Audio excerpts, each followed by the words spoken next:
धाराशिव जिल्ह्यात सलग 3 दिवसांपासून पेट्रोल आणि डिझेलची टंचाई निर्माण झाली असून नागरिकांना मोठ्या अडचणींचा सामना करावा लागत आहे. अनेक पेट्रोल पंपांवर इंधन संपल्याने वाहन चालकांच्या लांबच लांब रांगा लागल्या आहेत. वाहतूक व्यवस्था आणि दैनंदिन कामकाजावर याचा परिणाम होत असून नागरिकांमध्ये नाराजी वाढली आहे.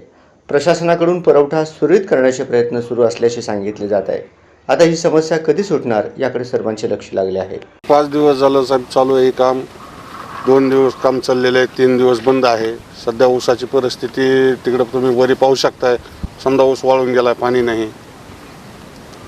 आता विहिरीचं काम चालूच नाही करतायत. आता कसं चालू करायचं? का चालू करायला डिझेलची समधी कमतरता आहे.